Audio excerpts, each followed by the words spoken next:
Hello दोस्तों, स्वागत है आप सभी का स्टडी राइज यूट्यूब चैनल पर। स्टडी राइज यूट्यूब चैनल पर सोशोलॉजी, पॉलिटिकल साइंस और हिंदी साहित्य के प्रैक्टिस सेट करवाए जा रहे हैं जो कि आपके आने वाले एग्जाम जैसे TGT, PGT, GIC, LT grade, KPS, net, JRF आदि के लिए काफ़ी हेल्पफुल रहेंगे। तो चलिए फिर शुरू करते हैं आज का वीडियो। आज का क्वेश्चन है क्वेश्चन नंबर 1। शब्द कास्टा किस भाषा का है? तो जो शब्द कास्टा है वो किस भाषा का है? ऑप्शन में है पुर्तगाली, यूनानी, जर्मन, लैटिन। तो राइट आंसर क्या होगा? कास्टा शब्द जो है वो पुर्तगाली भाषा का है। कैसा है? पुर्तगाली भाषा का। तो ए ऑप्शन इसमें राइट आंसर होगा। नेक्स्ट है क्वेश्चन नंबर 2। निम्नांकित में से किसने जाति का एक बंद वर्ग के रूप में वर्णन किया है? तो किसने किया है? आर के मुखर्जी ने, डीपी मुखर्जी ने, या फिर डीएन मजूमदार जी ने, या फिर AR देसाई जी ने। तो इसका राइट आंसर होगा कि जाति का एक बंद वर्ग के रूप में जो वर्णन किया है वो किया है किसने? डीएन मजूमदार जी ने। किसने? डीएन मजूमदार जी ने। तो सी ऑप्शन इसका राइट आंसर होगा। नेक्स्ट है क्वेश्चन नंबर 3। जाति एक बंद वर्ग है। इस कथन से कौन संबंधित है? तो ऑप्शन में है जीएस खुरिये, केतकर, पार्सन्स, मजूमदार। तो इसका राइट आंसर क्या होगा? Option number D, Majumdar. जाति एक बंद वर्ग है, ये कथन किसका है? मजूमदार जी का है। नेक्स्ट है क्वेश्चन नंबर 5। किसका कथन है कि जब कोई वर्ग दृढ़ता से सहित वंशानुगत हो जाता है तो हम उसे जाति कह सकते हैं? तो ये किसने कहा है? एन के दत्त ने, जीएस खुरिये ने, CH कोले ने, या फिर SH रिजले ने। तो राइट आंसर होगा CH कोले ने। CH कोले ने क्या कहा है कि जब कोई वर्ग दृढ़ता सहित वंशानुगत हो जाता है तो हम उसे जाति कह सकते हैं। तो राइट आंसर क्या है? CH कोले। नेक्स्ट है क्वेश्चन नंबर 6। जब वर्ग पूर्णतः वंशानुक्रम पर आधारित होता है तो हम उसे जाति कहते हैं। किसने परिभाषित किया है? तो CH कोले ने, JH हट्टन ने, या फिर HH रिजले ने, या फिर SV केतकर ने। तो राइट आंसर क्या होगा? CH कोले ने। किसने? CH कोले ने। ए ऑप्शन राइट आंसर होगा। नेक्स्ट है क्वेश्चन नंबर 8। जब वर्ग पूर्णतया आनुवंशिकता पर आधारित होता है तो इसे हम क्या कहते हैं? जाति कहते हैं। तो ये परिभाषा किसकी है? केतकर की है, या ग्रीन की है, या लुंडबर्ग की है, या कोले की है? तो राइट आंसर क्या होगा? ऑप्शन नंबर डी, कोले की है। ये कोले की परिभाषा है। जब वर्ग पूर्णतया आनुवंशिकता पर आधारित होता है तो हम उसे जाति कहते हैं। नेक्स्ट है क्वेश्चन नंबर 9। एक हिंदू परिवर्तित नहीं कर सकता है, वह खाली जगह दी है। तो इसमें से क्या परिवर्तित नहीं कर सकता है? तो ऑप्शन में देखो, पैतृक घर, वर्ण, जाति, धर्म। तो क्या वो परिवर्तित नहीं कर सकता है? तो अपनी जाति को परिवर्तित नहीं कर सकता है। तो सी ऑप्शन इसका राइट आंसर होगा। एक हिंदू जिस जाति में जन्म लेता है उसी जाति का सदस्य हो जाता है, वह जाति को परिवर्तित नहीं कर सकता है। नेक्स्ट है क्वेश्चन नंबर 10। किसने कहा कि भारत में जाति सबसे अधिक महत्वपूर्ण राजनीतिक दल है? तो ऑप्शन में है राम मनोहर लोहिया, BR अम्बेडकर, जयप्रकाश नारायण और महात्मा गांधी। तो राइट आंसर क्या है इसमें? ऑप्शन नंबर सी, यानी कि जयप्रकाश नारायण। भारत में जाति सबसे अधिक महत्वपूर्ण राजनीतिक दल है। तो ये कथन किसका है? जयप्रकाश नारायण जी का है। तो option number C right answer होगा। Caste is the most important political party in India. अगर ये आ जाए तो किसका है? जयप्रकाश नारायण जी का। नेक्स्ट है क्वेश्चन नंबर 11। निम्न में से किस विचारक ने कहा था कि भारत में जाति सबसे महत्वपूर्ण राजनीतिक दल है? अब क्या बताया इसमें? सबसे महत्वपूर्ण राजनीतिक दल। तो ऑप्शन में है देखो, डॉक्टर राम मनोहर लोहिया, जयप्रकाश नारायण, विनोबा भावे, महात्मा गांधी। तो आपको पता ही है क्या राइट आंसर होगा इसमें? जयप्रकाश नारायण, यानी कि बी ऑप्शन इसका राइट आंसर होगा। नेक्स्ट है क्वेश्चन नंबर 12। जाति राजनीति का कैंसर है, निम्नलिखित में से किसने यह कहा है? तो ऑप्शन में है घुरिये, मजूमदार, D.R. गॉडगिल, कूले। तो राइट आंसर क्या होगा? Option number C, D.R. Gadgil. Next है क्वेश्चन नंबर 13। किस विद्वान ने भारतीय राजनीति में जाति की भूमिका को राजनीति का कैंसर की संज्ञा दी है? तो कैंसर की संज्ञा किसने दी है? A.R. देसाई ने, D.R. गाडगिल ने, एल मिलब्रात ने या फिर आंद्रे बेतई ने। तो राइट आंसर क्या होगा इसमें? ऑप्शन नंबर बी, यानी D.R. गॉडगिल ने दिए। तो right answer option number B होगा। नेक्स्ट है क्वेश्चन नंबर 14। किसने कहा है कि जाति मूलतः एक मानसिक दशा है?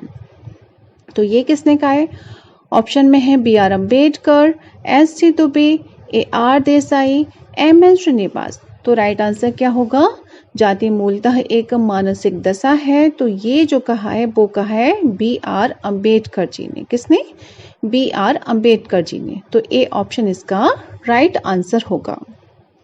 नेक्स्ट है क्वेश्चन नंबर 15। जाति व्यवस्था का आधार है, जाति व्यवस्था का आधार है धर्म, कर्म, जन्म या सामाजिक संगठन। तो राइट आंसर क्या होगा? सबको पता है जाति व्यवस्था का आधार क्या है? तो जन्म है। जन्म के आधार पर ही जाति हमारी होती है। तो जाति का आधार क्या होगा? जन्म होगा। तो सी ऑप्शन इसका राइट आंसर होगा। जाति का आधार जन्म है। एक जाति के सदस्य एक विशेष जाति में जन्म लेने के कारण उसके सदस्य होते हैं। इस प्रकार एक ही जाति में विभिन्न प्रकार की योग्यता, कुशलता और आर्थिक स्थिति वाले सदस्य भी होते हैं। नेक्स्ट है क्वेश्चन नंबर 17। निम्नलिखित में से कौन सा एक कथन जाति के लिए सही नहीं है? अब जो जाति के लिए सही नहीं है वो हमें बताना है। तो ऑप्शन में देखो, जाति व्यवस्था में भोजन पर प्रतिबंध पाए जाते हैं, जाति व्यवस्था जन्म पर आधारित होती है, जाति व्यवस्था में संस्तरण पाया जाता है, और क्या है? जाति व्यवस्था में संस्तरण नहीं पाया जाता है। तो इसमें से जो सही नहीं है तो वो कौन सा होगा? Option number D. Option number D right answer होगा।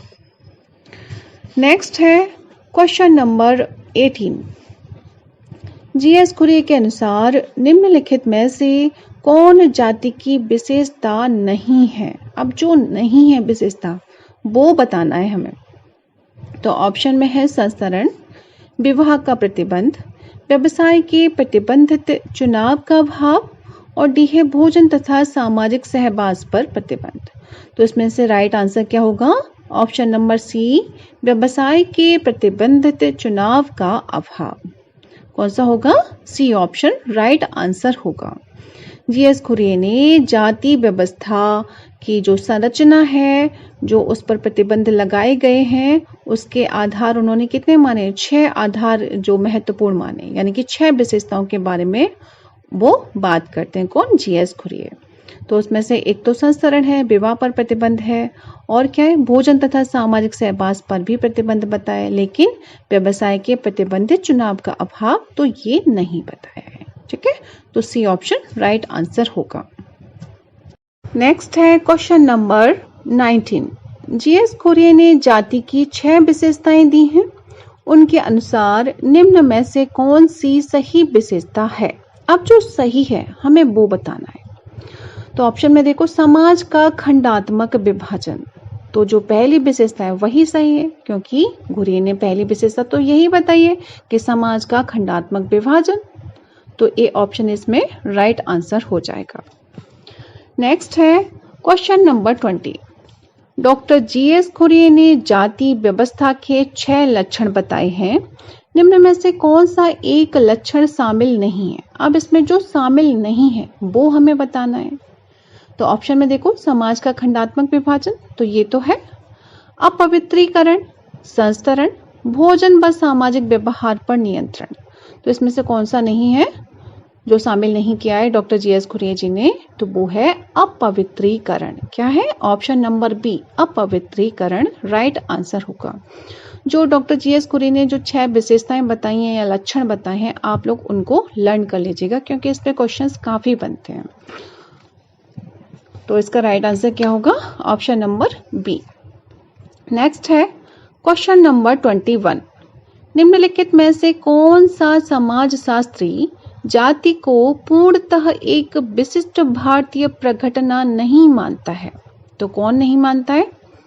तो ऑप्शन में है जीएस खुरिये, पीएच प्रभु, जीएच हट्टन, एससी दुबे। तो राइट आंसर क्या होगा कि कौन सा समाजशास्त्री जाति को पूर्णतः एक विशिष्ट भारतीय प्रघटना नहीं मानता है? तो वो है जीएस खुरिये जी। कौन है? जीएस खुरिये जी। तो ए ऑप्शन इसका राइट आंसर होगा। नेक्स्ट है क्वेश्चन नंबर 24। लुई ड्यूमा ने जाति को निम्नलिखित में से किस आधार पर संप्रत्ययीकृत किया है? तो ऑप्शन में है सामाजिक विभेदीकरण एवं अस्पृश्यता, वर्ग एवं असमान शक्ति संबंध, पवित्र एवं अपवित्र का द्वंद्वात्मक विरोध, और डी है कार्यपरक एकता एवं विभेदीकरण। तो इसका क्या राइट आंसर होगा? ऑप्शन नंबर सी, यानी कि पवित्र एवं अपवित्र का द्वंद्वात्मक विरोध। लुई ड्यूमा ने जाति को किस आधार पर संप्रत्ययीकृत किया है? किस आधार पर वर्गीकृत किया एक तरह से? तो पवित्र एवं अपवित्र का द्वंद्वात्मक विरोध बताया है। किसने? लुई ड्यूमा जी ने। तो सी ऑप्शन राइट आंसर होगा। लुई ड्यूमा जी जाति प्रथा पर आधारित असमानता को एक प्रकार की क्या मानते हैं? असमानता मानते हैं। लोगों के वास्तविक और अवलोकनीय व्यवहार को जानने के लिए विचार और मूल्य पर जो आधार उन्होंने रखा है, तो वो उन्होंने विचार और मूल्य को रखा है। इसीलिए उन्होंने क्या जाति सोपान के लिए पवित्रता यानी कि शुद्धता और अपवित्रता यानी कि अशुद्धता का विचार उन्होंने प्रमुख रूप से दिया है। नेक्स्ट है क्वेश्चन नंबर 25। निम्नलिखित में से किसने शुद्धता और अशुद्धता की अवधारणाओं का भारतीय समाज के संदर्भ में विवेचन किया है? तो ऑप्शन में है Yogendra Singh, Louis Dumont, Andre Beteille, TK. Oommen. तो राइट आंसर क्या होगा? शुद्धता और अशुद्धता किसके संदर्भ में? जाति व्यवस्था के संदर्भ में। ठीक है, तो वो किसने दिया है? लुई ड्यूमान ने। किसने? लुई ड्यूमान ने। तो बी ऑप्शन इसका राइट आंसर होगा। निम्नलिखित में से किसने भारतीय समाज को जाति समाज के रूप में समझा है? तो जाति समाज के रूप में समझा है, तो वो किसने समझा है? B R Ambedkar, Louis Dumont, Andre Beteille, DP. Mukherjee. तो इसका राइट आंसर क्या होगा? Option number B, Louis Dumont. क्या है? Option number B, Louis Dumont भारतीय समाज को जाति समाज के रूप में समझा है। तो किसने समझा है? लुई ड्यूमान ने। नेक्स्ट है क्वेश्चन नंबर 27। सामाजिक परिवर्तन के संज्ञानात्मक ऐतिहासिक परिप्रेक्ष्य से मुख्यतया कौन संबंधित है? तो कौन संबंधित है? ये जो है संज्ञानात्मक ऐतिहासिक परिप्रेक्ष्य से मुख्यतः कौन संबंधित है? तो इससे कौन संबंधित है? ए आर देसाई या फिर लुई ड्यूमांट, मैकम मैरियट या फिर एम.एन. श्रीनिवास। तो राइट आंसर क्या होगा? लुई ड्यूमांट, यानी कि बी ऑप्शन जो है इसमें लुई ड्यूमांट, वो राइट आंसर होगा। लुई ड्यूमांट सामाजिक परिवर्तन के संख्यात्मक ऐतिहासिक परिप्रेक्ष्य से मुख्यतया संबंधित हैं। नेक्स्ट है क्वेश्चन नंबर 29। भारतीय जाति व्यवस्था में ऊर्ध्वाधर व क्षैतिज एकात्मकता की अवधारणा किसने दी है? कौन कौन सी? ऊर्ध्वाधर और क्षैतिज एकात्मकता की अवधारणा किसने दी है? तो ऑप्शन में है देखो L Dumont, D Hardiman, B R Ambedkar, MN. Srinivas. तो राइट आंसर क्या होगा? एम.एन. श्रीनिवास। किसने? एम.एन. श्रीनिवास जी ने जाति व्यवस्था में ऊर्ध्वाधर व क्षैतिज एकात्मकता की अवधारणा दी है। तो डी ऑप्शन राइट आंसर होगा। नेक्स्ट है क्वेश्चन नंबर 30। जाति व्यवस्था की रीढ़ की हड्डी है। अब रीढ़ की हड्डी कौन सी है इसमें से? देखो, अंतर्विवाह, व्यवस्था का निर्धारण जन्म से, अस्पृश्यता, सामाजिक स्थिति का निर्धारण। तो जाति व्यवस्था की जो रीढ़ की हड्डी है वो क्या है? अंतः विवाह। क्या है? अंतर विवाह, यानी कि जो अपनी ही जाति में विवाह करते हैं, तो ये जो है वो क्या है? वो रीढ़ की हड्डी मानी जाती है किसकी? जाति व्यवस्था की। एंडोगेमी जो प्रथा है वो रीढ़ की हड्डी मानी जाती है। तो ए ऑप्शन इसमें राइट आंसर होगा। नेक्स्ट है क्वेश्चन नंबर 31। अपनी जाति के प्रति ऐसी वफादारी को क्या कहा जाता है जिसमें व्यक्ति अन्य जातियों के हितों की उपेक्षा करता है? तो ऑप्शन में है जातिवाद, क्षेत्रवाद, संप्रदायवाद या भाषावाद। तो राइट आंसर क्या होगा? जातिवाद। क्या होगा? जातिवाद। अपनी जाति के प्रति ऐसी वफादारी को क्या कहा जाता है जिसमें व्यक्ति अन्य जातियों के हितों की उपेक्षा करता है? तो वो कहलाएगा जातिवाद। ए ऑप्शन राइट आंसर होगा इसमें। नेक्स्ट है क्वेश्चन नंबर 32। निम्नांकित में कौन से समाजशास्त्री ने जाति का विस्तृत अध्ययन किया है? तो विस्तृत अध्ययन किसने किया है? ऑप्शन में देखो आर के Mukherjee, GS. Ghurye, KM. Kapadia, AR. Desai. तो राइट आंसर क्या होगा? जी.एस. घुरिये। क्या है? जी.एस. घुरिये। समाजशास्त्री कौन से समाजशास्त्री हैं जिन्होंने जाति का विस्तृत अध्ययन किया है? तो वो किया है किसने? इन ऑप्शंस में से चूज करना है। जी.एस. घुरिये जी ने। किसने? जी.एस. घुरिये जी ने। इन्होंने जो घुरिये जी हैं उन्होंने लगभग जो बताया है, यानी जाति पे जो अध्ययन किया है, उन्होंने बताया कि आज लगभग कितनी 2000 जातियां से ज़्यादा जातियां हैं, यानी 2000 लगभग जातियां हैं। ठीक है। और घुरिये जी ने ही 6 महत्वपूर्ण प्रतिबंध भी बताए हैं, जो विशेषताएं हैं जो जाति की, तो वो भी बताई हैं। तो जो सबसे ज़्यादा अच्छा जो अध्ययन किया, विस्तृत अध्ययन जो किया है, वो किसने किया है? तो जी.एस. घुरिये जी ने किया है। नेक्स्ट है क्वेश्चन नंबर 33। निम्नांकित में से किस लेखक ने पश्चिमी समाज के अध्ययन में जाति की अवधारणा का प्रयोग किया है? तो जाति की अवधारणा का प्रयोग किसने किया है? देखो W.L. वार्नर ने, कार्ल मार्क्स ने, मैक्स वेबर ने और O.C. कॉक्स ने। तो राइट आंसर क्या होगा? किस लेखक ने पश्चिमी समाज के अध्ययन में जाति की अवधारणा का प्रयोग किया है? तो वो किया है W.L. वार्नर ने। किसने किया है? W.L. वार्नर ने। ए ऑप्शन इसका राइट आंसर होगा। W.L. वार्नर ने पश्चिमी समाज, विशेषकर अमेरिकी समाज के अध्ययन में जाति की अवधारणा का प्रयोग किया है। नेक्स्ट है क्वेश्चन नंबर 34। जाति एक ऐसी व्यवस्था है जिसके अंतर्गत एक समाज अनेक आत्म केंद्रित एवं एक दूसरे से पूर्णतः पृथक इकाइयों, जातियों में विभाजित रहता है। इन इकाइयों के बीच पारस्परिक संबंध ऊंच नीच के आधार पर सांस्कृतिक रूप से निर्धारित होते हैं। यह किसका कथन है? तो ये कथन किसका है? तो ऑप्शन में देखो एस केतकर का है, जी.एच. हट्टन का है, हेराल्ड गोल्ड का है या फिर आंद्रे बेतई जी का है। तो राइट आंसर क्या होगा इसमें? ये जो कथन है कि जाति एक ऐसी व्यवस्था है जिसके अंतर्गत एक समाज अनेक आत्म केंद्रित एवं एक दूसरे से पूर्णतः पृथक इकाइयों, जातियों में विभाजित रहता है। इन इकाइयों के बीच पारस्परिक संबंध ऊंच नीच के आधार पर सांस्कृतिक रूप से निर्धारित होते हैं। ये कथन किसका है? जे.एच. हट्टन जी का है। किसका है?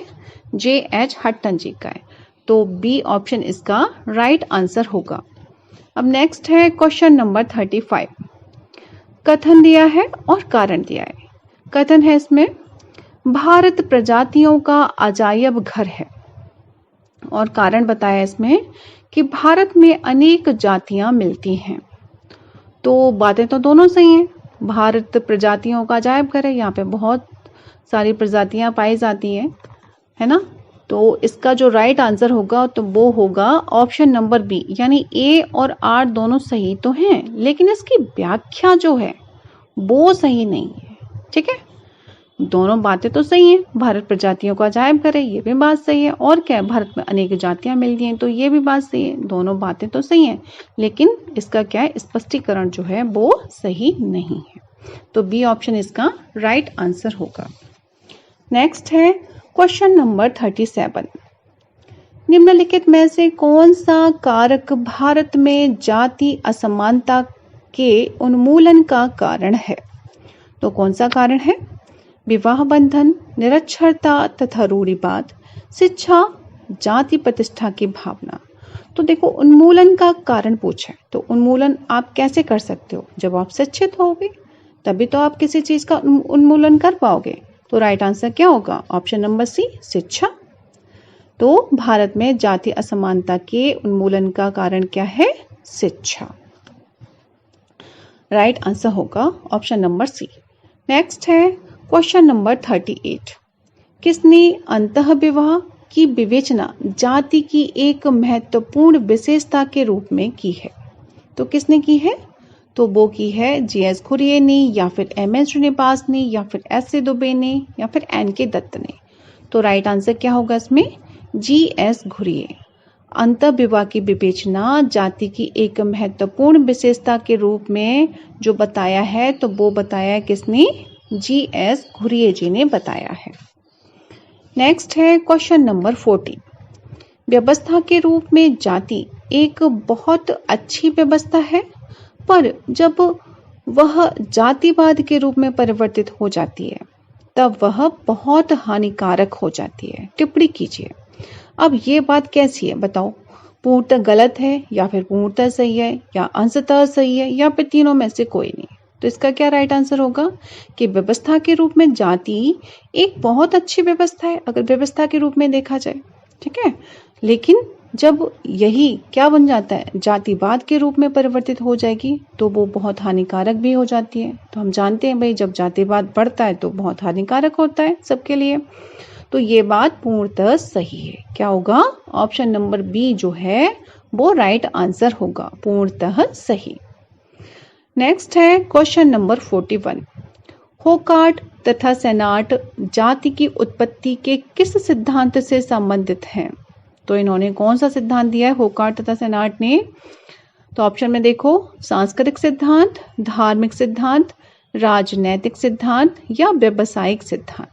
तो होकार्ट तथा सेनाट ने जाति की उत्पत्ति का कौन सा सिद्धांत दिया है? धार्मिक सिद्धांत। कौन सा है? धार्मिक सिद्धांत दिया है। तो बी ऑप्शन इसका राइट आंसर होगा। तो फ्रेंड्स, आज के लिए बस इतना ही। मिलते हैं नेक्स्ट वीडियो में। तब तक पढ़ते रहिए और अपने लक्ष्य की तरफ आगे बढ़ते रहिए। Thanks for watching my video.